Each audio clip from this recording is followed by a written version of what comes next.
എല്ലാവർക്കും നമസ്കാരം. 2026 വിഷു ഫലങ്ങൾ തിരുവോണം നാളുകാരെ സംബന്ധിച്ച ഗുണങ്ങളും ദോഷങ്ങളും ഇടകലർന്ന സമയമാണ്. നിങ്ങൾ ഉദ്ദേശിക്കുന്ന പോലെ പെട്ടെന്നെല്ലാം നടക്കണമെന്നില്ല. പല കാര്യങ്ങളിലും തടസ്സങ്ങളും ബുദ്ധിമുട്ടുകളും ഒക്കെ വരാം. നിങ്ങളുടെ തൊഴിലുമായി ബന്ധപ്പെട്ട് ഒട്ടും ഗുണകരമല്ലാത്ത മാറ്റങ്ങൾ ഉണ്ടാകാം. സ്വന്തമായി വിവിധ മേഖലകളിൽ തൊഴിലുകൾ ചെയ്തുകൊണ്ടിരിക്കുന്നവർക്ക് സാമ്പത്തിക നഷ്ടങ്ങളോ പ്രയാസങ്ങളോ വരാം. നിങ്ങളുടെ സ്വയം തൊഴിൽ നന്നായി തുടർന്നു കൊണ്ടുപോകാൻ നല്ല പരിശ്രമം വേണ്ടി വരും. അതൊക്കെ ചെയ്യണം. പിന്നെ കുട്ടികൾക്ക് പഠനകാര്യങ്ങളിൽ സാമാന്യം നല്ല റിസൾട്ട് കിട്ടണമെങ്കിൽ നല്ലതുപോലെ പരിശ്രമിക്കണം. എളുപ്പമല്ലാത്ത ഒരു സമയമാണിത്. ഔദ്യോഗിക രംഗത്തുള്ളവർക്ക് കുറെ കൂടി ശ്രദ്ധ ആവശ്യമാണ്. പ്രധാനപ്പെട്ട തീരുമാനങ്ങൾ എടുക്കുമ്പോൾ വളരെ സൂക്ഷ്മതയോടെയും ശ്രദ്ധയോടെയും ചെയ്യുക. കച്ചവടക്കാർ സാമ്പത്തിക നഷ്ടങ്ങൾ ഒഴിവാക്കാൻ പ്രത്യേകം ശ്രദ്ധ വയ്ക്കണം.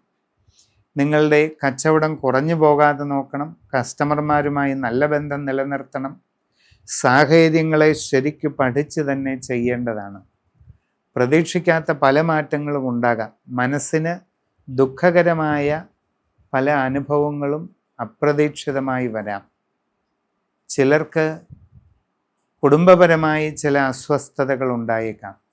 ചിലർക്ക് സാമ്പത്തികമായ ബുദ്ധിമുട്ടുകൾ അനുഭവപ്പെടാം. മറ്റു ചിലർക്ക് തൊഴിൽപരമായിട്ടായിരിക്കാം അസ്വസ്ഥതകൾ അനുഭവപ്പെടുന്നത്. ഇതൊക്കെ വളരെ ശ്രദ്ധാപൂർവം തരണം ചെയ്യേണ്ട ഒരു സമയമാണ്. മനസ്സിൻ്റെ ശ്രദ്ധ പതറിപ്പോകാതിരിക്കണം. ജാഗ്രതയോടെ മുമ്പോട്ട് പോകണം. ദുഃഖങ്ങളും സംഘങ്ങളും അകറ്റി നിർത്തുക. ധ്യാനം, യോഗ തുടങ്ങിയതൊക്കെ ശീലിക്കാൻ പറ്റിയാൽ നന്നായിരിക്കും.